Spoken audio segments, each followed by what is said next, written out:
മനസ്സും ശരീരവും തമ്മിലുള്ള ബന്ധം എന്ന് പറയുന്നത് ഒരു പക്ഷേ ഒരിക്കലും രണ്ടായിട്ട് പോലും കാണാൻ കഴിയാത്ത ഒരു സമീപനം എന്ന നിലയിൽ പുതിയ കാലത്ത് ചർച്ചയ്ക്ക് വിധേയമായിട്ടുണ്ട്. പ്രത്യേകിച്ചും മനസ്സിലാണ് ശരീരം നിലനിൽക്കുന്നത് എന്ന് പറയുന്ന ചില സമീപനങ്ങൾ അടുത്ത കാലത്ത് ഞാൻ കേട്ടിട്ടുണ്ട്. മനസ്സാണ് ശരീരത്തെ തന്നെ പ്രവർത്തിപ്പിക്കുന്നത്.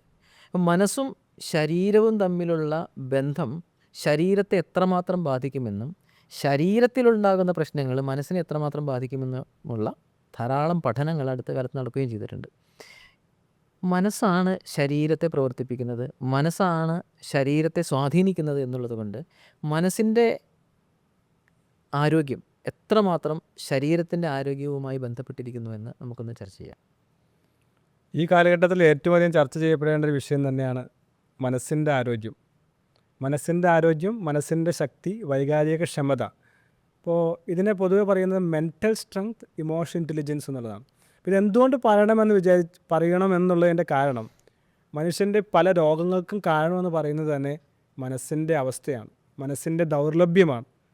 അതല്ലെങ്കിൽ മനസ്സിൻ്റെ ശക്തി കുറവ്, വികാരങ്ങൾ നിയന്ത്രിക്കാൻ കഴിയാത്ത അവസ്ഥയെല്ലാമാണ് മനുഷ്യർക്ക് പലപ്പോഴും പല അസുഖങ്ങളും ഉണ്ടാക്കുന്നത്. ഇതിനെക്കുറിച്ച് പല സ്റ്റഡീസും തന്നെ പറയുന്നത് medical science without emotion intelligence. പല അസുഖങ്ങളും ഡോക്ടേഴ്സ് ചികിത്സിക്കും, സിംറ്റംസിനെയാണ് ചികിത്സിക്കുന്നത്. ഒരാൾ പനിയായി വരുന്നു, ഒരാൾ നടുവേദനയായി വരുന്നു, ഒരാൾ എന്തെങ്കിലും അസുഖങ്ങൾ പറയുന്നു, ഡോക്ടർ സിംറ്റത്തിന് വേണ്ടിയുള്ള ചികിത്സ നൽകുന്നുണ്ട്. പക്ഷേ ഒന്ന് ആന്തരികമായി പരിശോധിച്ച് കഴിഞ്ഞാൽ മനസ്സിലാക്കാൻ സാധിക്കും, ഈ അസുഖത്തിൻ്റെ തുടക്കമെന്ന് പറയുന്നത് മനസ്സിൻ്റെ എവിടെയോ ഉണ്ടായിട്ടുള്ള ഒരു അബറേഷനോ ട്രോമയോ ആണ് എന്നുള്ളത്. ഇതിനെ പൊതുവെ പറയുന്നത് സൈക്കോസൊമാറ്റിക് ഡിസോർഡേഴ്സ് എന്ന് പറയാറുണ്ട്. ചിലപ്പോൾ PNI, സൈക്കോ ന്യൂറോ ഇമ്മ്യൂണോളജി എന്ന് പറയാറുണ്ട്. അപ്പോൾ ഇതൊരു ഡിബേറ്റിംഗ് ആയിട്ടുള്ള വിഷയമാണ്. എന്ന് വെച്ചാൽ എല്ലാ അസുഖങ്ങളും വരുന്നത് മനസ്സിൽ നിന്നാണ് എന്നുള്ളതല്ല. പക്ഷേ മനസ്സിന് പ്രശ്നമുണ്ടെങ്കിൽ തീർച്ചയായും അസുഖങ്ങൾ ഉണ്ടാകാനുള്ള സാധ്യത കൂടുതലാണ്.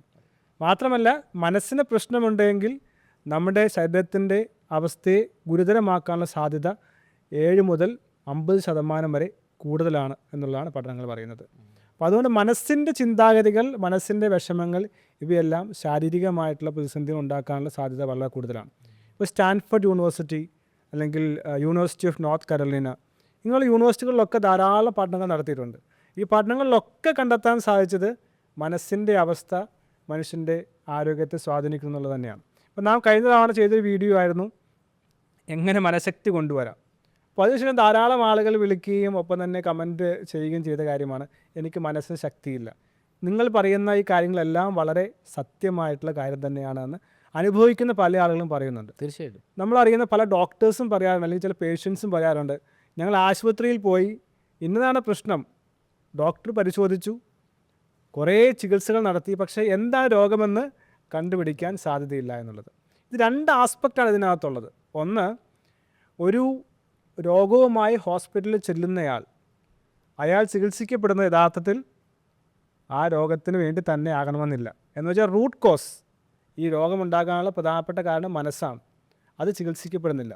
രണ്ടാമത്, വളരെ പ്രധാനപ്പെട്ട ഒരു സ്റ്റഡിയായിട്ട് കാണാൻ സാധിച്ചത്, ചില ആളുകൾ ഇപ്പോൾ കീമോതെറാപ്പി ചെയ്യുന്നവർ, അല്ലെങ്കിൽ ഡിപ്രഷനിലൂടെ കടന്നു പോകുന്നവർ, അതല്ലെങ്കിൽ ഡയാലിസിസ് ചെയ്യുന്ന ആളുകൾ, അല്ലെങ്കിൽ റീസെൻ്റ്ലി ഡിവോഴ്സ് ആയിട്ടുള്ള ആളുകൾ, ഇവയെല്ലാം വളരെയധികം മെൻ്റൽ ആഗണിയിലൂടെയാണ് കടന്നു പോകുന്നത്. ഈ ഒരു അവസ്ഥയുടെ കടന്നു പോകുമ്പോൾ ഇവർ ഹോസ്പിറ്റലിൽ ചെല്ലുമ്പോൾ അവിടെ ലഭിക്കുന്ന ആ ഒരു കെയർ അല്ലെങ്കിൽ ട്രീറ്റ്മെൻറ്റ് ഇമോഷണൽ ഇൻ്റലിജൻസ് ഇല്ലാത്തതാണെങ്കിൽ അവരുടെ രോഗാവസ്ഥയെ അത് കൂടുതൽ കഠിനമാക്കുകയും ഇവൻ മരണത്തിലേക്ക് തള്ളി പോകാനും എത്തിച്ചേരാനും സാധ്യത വളരെ കൂടുതലാണ്. ഇവിടെയാണ് മനസ്സിൻ്റെ ശക്തി.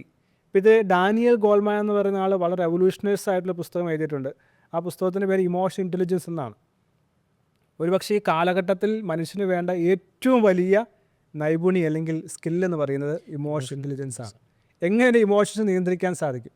ഇപ്പോൾ നമുക്കറിയാം, ഈ പല അസുഖങ്ങളെക്കുറിച്ചും അതിൻ്റെ സോഴ്സായിട്ട് പറയുന്നുണ്ട്. പെർസിസ്റ്റൻറ്റ് സാഡ്നെസ്, ഡിപ്രഷൻ എന്ന് വിളിക്കാം, അല്ലെങ്കിൽ ആങ്ഷൈറ്റി, അല്ലെങ്കിൽ ആങ്കർ, സാഡ്നെസ്, ഇതെല്ലാം ഒരു വിധത്തിലുള്ള അസുഖങ്ങളിലേക്ക് മനുഷ്യനെ കൊണ്ടുപോകുന്നുണ്ട്. അപ്പോൾ ഇതിന് പറയുന്നത് 3 ബിഗ് ഇമോഷൻസ് എന്ന് പറയും. ഏറ്റവും അധികം രോഗങ്ങൾ കൊണ്ടുവരുന്ന, ഏറ്റവും കഠിനമായ ജീവിത പ്രതിസന്ധി ഉണ്ടാക്കുന്ന 3 ഇമോഷൻസ്. 1 anchor, 2 anxiety, 3 depression. ഈ 3 മാനസിക അവസ്ഥകളാണ് മനുഷ്യൻ്റെ ശാരീരികമായിട്ടുള്ള ആരോഗ്യകരമായിട്ടുള്ള പ്രശ്നങ്ങളിലേക്ക് പലപ്പോഴും നയിക്കാറുള്ളത്. വളരെ വേദനാജനകമായ കാര്യമെന്ന് പറഞ്ഞു കഴിഞ്ഞാൽ നമുക്ക് ഈ പ്രശ്നങ്ങളൊക്കെ തീർച്ചയായും പരിഹരിക്കാൻ സാധിക്കും. ആങ്സൈറ്റി, സ്ട്രെസ്സ്, ഡിപ്രഷൻ, സാഡ്നെസ്, ഇതിനെല്ലാം നമുക്ക് വളരെ സിമ്പിളായ ടെക്നിക്കുകളിലൂടെ നമുക്ക് തീർച്ചയായും പരിഹരിക്കാൻ സാധിക്കും. കുറേ ആളുകളൊക്കെ നമ്മൾ വിളിക്കുന്നുണ്ട്, സംസാരിക്കുന്നുണ്ട്. ഇവരുടെ പ്രശ്നങ്ങൾ കേട്ട് കഴിയുമ്പോൾ നമുക്ക് മനസ്സിലാക്കാൻ സാധിക്കും ഇവർക്ക് ഒരു ബേസിക് ആയിട്ടുള്ള ശരിയായ ഒരു ആക്ഷൻ അല്ലെങ്കിൽ ട്രീറ്റ്മെൻറ്റ് ഇവർക്ക് എടുക്കാനായിട്ട് സാധിക്കുന്നില്ല. അപ്പോൾ അവിടെ റൈറ്റ് ആയിട്ടുള്ള ഇൻ്റർവെൻഷൻ നമുക്ക് ആവശ്യമാണ്. ഇപ്പോൾ ഉദാഹരണം പറഞ്ഞു കഴിഞ്ഞാൽ ഇപ്പോൾ കീമോതെറാപ്പി അണ്ടർഗോ ചെയ്യുന്നയാൾ, അല്ലെങ്കിൽ ഡയാലിസിസ് അണ്ടർഗോ ചെയ്യുന്നയാൾ, അതല്ലെങ്കിൽ ഡിപ്രഷന് ട്രീറ്റ്മെൻറ്റ് എടുക്കുന്നയാൾ, ഇവർ കടന്നു പോകുന്ന മാനസികമായൊരു അവസ്ഥയുണ്ട്. പലപ്പോഴും ഡോക്ടേഴ്സ് മെഡിസിൻസ് കൊടുക്കുക, നേരെ കാര്യങ്ങൾ പറയുന്നു, മരുന്ന് എഴുതുന്നു, ആ ഒരവസ്ഥയാണ്. പക്ഷേ ഇതോടെ അറ്റാച്ച്ഡ് ആയിട്ട് വേണ്ടൊരു കാര്യമാണ് ഇമോഷൻ ഇൻ്റലിജൻസ് എന്ന് പറയുന്നത്, അല്ലെങ്കിൽ മെൻറ്റൽ സ്ട്രെങ്ത് എന്ന് പറയുന്നത്. ഇപ്പോൾ നമ്മളിപ്പോൾ മാനേജ്മെൻറ്റിലൊക്കെ പഠിക്കുന്നൊരു തിയറിയാണ് മാസ്ലോസ് നീഡ് ഹൈറാർക്കി തിയറി. അപ്പോൾ ബേസിക് നീഡ് മുതൽ സെൽഫ് ആക്ച്വലൈസേഷൻ വരെ ആ നീഡിനകത്ത് പറയുന്നുണ്ട്. ബേസിക് നീഡ് എന്ന് വെച്ചാൽ ആഹാരം, വസ്ത്രം, പാർപ്പിടം, സേഫ്റ്റി, പിന്നെ വലിയ മുകളിലേക്ക് പോയിട്ടാണ് സെൻസ് ഓഫ് ബിലോങ്ങിങ്നെസ് എല്ലാം വരുന്നുണ്ട്. അതിൻ്റെ മുകളിലാണ് സെൽഫ് എസ്റ്റീമിന് ശേഷം സെൽഫ് ആക്ച്വലൈസേഷൻ. ഇപ്പോൾ മെറ്റീരിയലായിട്ട് പല ആഗ്രഹങ്ങൾ നമുക്കുണ്ടാവും. വലിയ വീട് വാങ്ങണം, വാഹനം വാങ്ങണം, അല്ലെങ്കിൽ വലിയ എംപററായിട്ടുള്ള ബിസിനസ്സുകൾ സെറ്റ് ചെയ്യണം. പക്ഷേ ഒരു വ്യക്തി യഥാർത്ഥത്തിൽ തൻ്റെ ജീവിത കാലഘട്ടത്തിൽ ആഗ്രഹിക്കേണ്ട ഏറ്റവും വലിയ കാര്യം എന്ന് പറയുന്നത് മെൻ്റലി സ്ട്രോങ് ആകുക, ഇമോഷണൽ ഇൻ്റലിജൻ്റ് ആകുക. എന്ന് വെച്ചാൽ ഏത് ഇമോഷൻ സാഹചര്യം വന്നാലും, ഏത് പ്രതിസന്ധി വന്നാലും അതിനെ മറികടക്കുവാനായി എൻ്റെ മനസ്സ് തയ്യാറുള്ളതാണോ, എൻ്റെ മനസ്സ് എത്ര ശക്തമായിട്ടുള്ളതാണോ എന്നുള്ള ചിന്ത. പലപ്പോഴും നമുക്ക് കാണാൻ സാധിക്കും ചില ആളുകളൊക്കെ, ഇപ്പോൾ ഭാര്യയോ അല്ലെങ്കിൽ ഭർത്താവോ, ഭാര്യ മരിച്ചു കഴിഞ്ഞാൽ ഭർത്താവിന് ജീവിക്കാൻ സാധിക്കുന്നില്ല, അല്ലെങ്കിൽ ഭർത്താവ് മരിച്ചു കഴിഞ്ഞാൽ ഭാര്യയ്ക്ക് ജീവിക്കാൻ സാധിക്കുന്നില്ല. ഈ കാലഘട്ടങ്ങളിലൊക്കെ പല ആളുകളുടെ അനുഭവങ്ങൾ കാണാറുണ്ട്. ചങ്കത്തടിച്ച് നിലവിളിക്കുകയാണ്, ഇനി എന്ത് ചെയ്യും, ഇനി ജീവിക്കാൻ സാധിക്കുന്നില്ല, അല്ലെങ്കിൽ ബന്ധങ്ങൾ വേർപിരിഞ്ഞാൽ മുന്നോട്ട് പോകാൻ സാധിക്കുന്നില്ല. അല്ലെങ്കിൽ ചില ആളുകൾ പറയും, നീ ഇല്ലാതെ എനിക്ക് ജീവിക്കാൻ സാധിക്കുകയില്ല. അല്ലെങ്കിൽ ചില പ്രശ്നങ്ങൾ വരുന്നു, പെട്ടെന്ന് തന്നെ ഡൗൺ ആയി പോകുന്നു. പല ആളുകളും വിളിക്കുകയും അല്ലെങ്കിൽ മെസ്സേജ് അയക്കുകയും ചെയ്യാറുണ്ട്. പരീക്ഷ സമയത്ത് അവർ ജീവിതം തകർന്നു, ഒരു ജോലി നഷ്ടപ്പെട്ടു, ജീവിതം തകർന്നു, ഒരു കടം വന്നു, ജീവിതം തകർന്നു, അല്ലെങ്കിൽ ആത്മഹത്യ ചെയ്യുന്നു. നിസ്സാര കാരണങ്ങളെ പോലും അതിജീവിക്കാൻ കഴിയാത്ത മാനസികാവസ്ഥ. അപ്പോൾ അത് വിദ്യാഭ്യാസം എത്ര കൂടിയിട്ടോ സമ്പത്ത് എത്ര കൂടിയിട്ടോ ഇതിനൊന്നും ബാധകമല്ല എന്നുള്ളതാണ്. നമ്മളറിയാം, ഇതൊരു എക്സെപ്ഷണൽ കേസായിട്ട് എടുക്കാൻ വേണ്ടിയല്ല. വളരെ ഉയർന്ന ഉദ്യോഗസ്ഥൻ, നമ്മളെല്ലാം പേപ്പറിൽ വായിച്ചതാണ്, ഒരാൾ ഒന്ന് പരസ്യമായി കളിയാക്കി എന്ന് പറഞ്ഞ് ആത്മഹത്യ ചെയ്തു. ഒരു വളരെ പ്രശസ്തനായ ലക്ഷക്കണക്കിന് ശമ്പളം മേടിക്കുന്ന ഒരു ഡോക്ടർ അദ്ദേഹത്തിന് ജോലി ചെയ്യാൻ കഴിയുന്നില്ല എന്ന് തോന്നിയ സമയത്ത് ആത്മഹത്യ ചെയ്യുന്നു. അപ്പോൾ ഇവിടെ പണം എത്രയുണ്ട് എന്നുള്ളതോ പ്രശസ്തി എത്രയുണ്ട് എന്നുള്ളതോ, അല്ലെങ്കിൽ നാം എത്രമാത്രം വലിയ കുടുംബത്തിൽ ജനിച്ചവരാണോ എന്നുള്ളതോ ഒന്നുമല്ല പ്രധാനപ്പെട്ട കാരണം. മനസ്സിന് ശക്തിയുണ്ടോ, എൻ്റെ ഉള്ളിൽ തിളച്ചു മറിയുന്ന ഇമോഷൻസിനെ നിയന്ത്രിക്കാൻ കഴിയുന്നുണ്ടോ? Every man is A walking volcano എന്നാണ് വോൾട്ടയർ പറഞ്ഞത്. ഓരോ മനുഷ്യനും ഒരു തിളച്ചു മറിയുന്ന ഒരു അഗ്നിപർവ്വതമായ ജീവിതം മുന്നോട്ട് കൊണ്ടുപോവുകയാണ്. വളരെയധികം ഫ്രസ്ട്രേഷനിലൂടെ മനുഷ്യൻ കടന്നു പോവുകയാണ്. അപ്പോൾ ഈ സൈക്കോസൊമാറ്റിക് മനസ്സിൻ്റെ അവസ്ഥ ശരീരത്തെ ബാധിക്കുന്നു, അല്ലെങ്കിൽ PNI സൈക്കോ ന്യൂറോ ഇമ്മ്യൂണോളജി, അത് പഠന വിഷയം തന്നെയാണ്. ഇതെല്ലാം പറഞ്ഞു വെക്കുന്നത് മനസ്സിൻ്റെ അസ്വസ്ഥത ഉണ്ടെങ്കിൽ അത് രോഗമായി മാറും.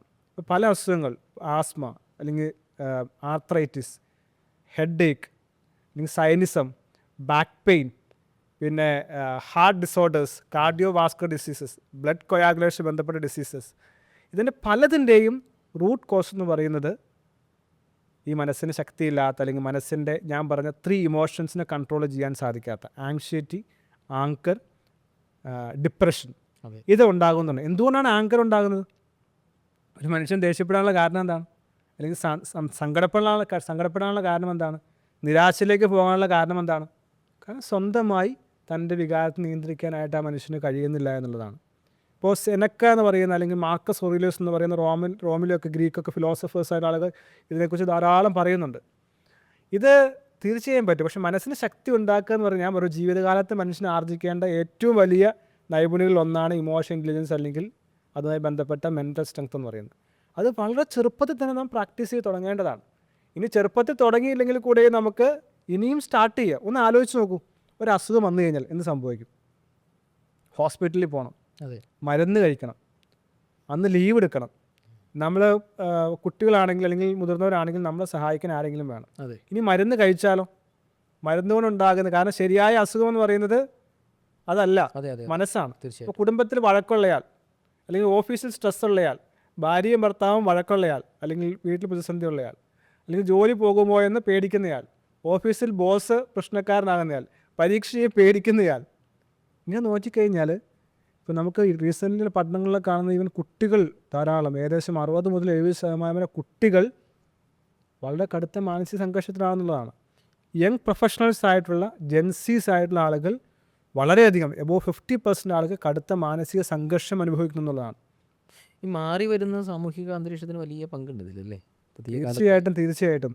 കാരണം ചെറിയ ചെറിയ സാഹചര്യങ്ങളെ പോലും നേരിടാൻ കഴിയാതെ വരുന്ന ഒരു തലമുറയാണ് വളർന്നു വരുന്നത്. പക്ഷേ ഈ തലമുറയിൽ മാത്രമല്ല, കാലാതീതമായി മനുഷ്യൻ ഉള്ള ഒന്നാണ് മാനസിക സംഘർഷം എന്ന് പറയുന്നത്. പക്ഷെ ഇപ്പോൾ കുറേ കൂടി കൂടിയിട്ടുണ്ട്. കാരണം നേരത്തെ എന്ന് പറഞ്ഞാൽ മനുഷ്യൻ്റെ ആഗ്രഹം എന്ന് പറയുന്നത് അതെ ഭക്ഷണം കഴിക്കുക, കിടന്നുറങ്ങുക.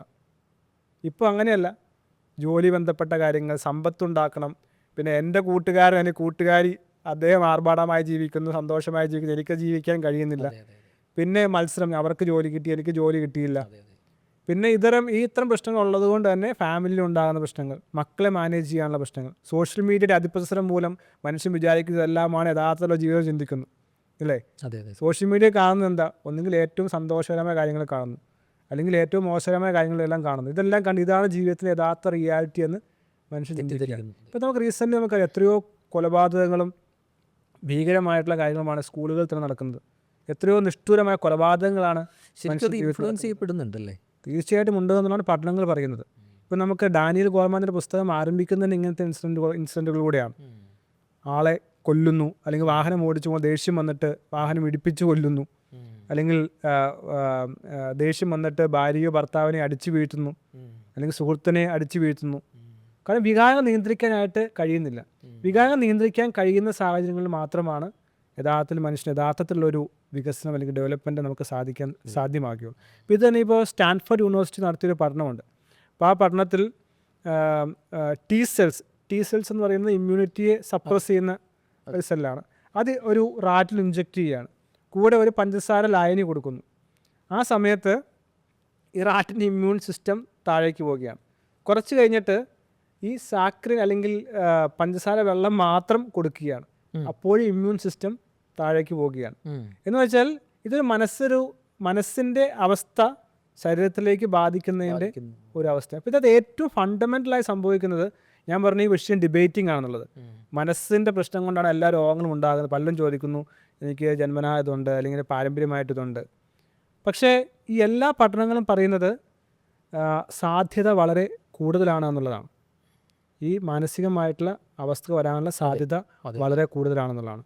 ഇതിൻ്റെ തുടക്കം എന്ന് പറയുന്നത് തന്നെ ഈ മനസ്സിൻ്റെ അവസ്ഥയിൽ നിന്നാണെന്നുള്ളതാണ് പഠനങ്ങൾ മനസ്സിലാക്കാൻ സാധിക്കുന്നത്. അപ്പോൾ ഒന്ന് ശ്രദ്ധിച്ചാൽ ചെറിയ ആക്ഷൻസ്, ധാരാളം ആക്ഷൻസ് നമുക്ക് ചെയ്യാൻ സാധിക്കും. മൈൻഡിനെ സ്ട്രെങ്തൻ ആക്കാൻ, ഇമോഷണലി സ്ട്രോങ് ആക്കാനുള്ള ധാരാളം ആക്ഷൻസ് നമുക്ക് ചെയ്യാൻ സാധിക്കും. ഇപ്പോൾ നമ്മളൊക്കെ നടക്കുന്ന മെൻറ്റൽ സ്ട്രെങ്ത്തിൻ്റെ കോഴ്സുകൾ, ഇമോഷൻ ഇൻ്റലിജൻസിൻ്റെ കോഴ്സുകളെല്ലാം എങ്ങനെ മനസ്സിൻ്റെ ചെറിയ ചെറിയ ആക്ടിവിറ്റികളിലൂടെ നമുക്ക് ഡെവലപ്പ് ചെയ്യാൻ സാധിക്കും, അതിലൂടെ അസുഖങ്ങൾ എങ്ങനെ മറികടക്കുവാൻ സാധിക്കും, സന്തോഷകരമായ ജീവിതം എങ്ങനെ നമുക്ക് കൊണ്ടുവരുവാൻ സാധിക്കും എന്നുള്ളതെല്ലാം നമുക്ക് കാണുവാൻ സാധിക്കും. നമുക്കറിയാം മനുഷ്യൻ്റെ ജീവിതത്തിലെ പ്രശ്നങ്ങളെല്ലാം എടുത്തു നോക്കിക്കഴിഞ്ഞാൽ ശരിക്കും പറഞ്ഞാൽ സാമ്പത്തിക പ്രശ്നം മാത്രമല്ല മനുഷ്യൻ്റെ പ്രശ്നങ്ങൾ, അല്ലേ? സാമ്പത്തികമല്ലാത്ത പ്രശ്നങ്ങൾ മനുഷ്യർക്ക് ഉണ്ടാകുന്ന പല പ്രശ്നങ്ങളുടെയും കാരണം എന്ന് പറയുന്നത് അത് ഇമോഷൻസ് ബന്ധപ്പെട്ടത് തന്നെയാണ്. അപ്പോൾ അതുകൊണ്ടാണ് ഈ പഠനങ്ങളിലെല്ലാം തന്നെ പറഞ്ഞു വയ്ക്കുന്നത് മനസ്സും ശരീരവും തമ്മിൽ വളരെ ബന്ധപ്പെട്ടാണ്. പൊതുവേ നാം പറയാറുണ്ട് മനസ്സിൻ്റെ മുഖം മനസ്സിൻ്റെ കണ്ണാടിയാണെന്നെല്ലാം പറയാറുണ്ട്. അതുപോലെ തന്നെ ശരീരത്തിലും ഇത് വളരെയധികം ദുർവ്യാപകമായ ഫലങ്ങൾ ഉണ്ടാക്കുന്ന തിരിച്ചറിവ് നമുക്കുണ്ടെങ്കിൽ വളരെ സ്വാസ്ഥ്യമുള്ള ജീവിതം നമുക്ക് നയിക്കാനായിട്ട് തീർച്ചയായിട്ടും സാധിക്കും.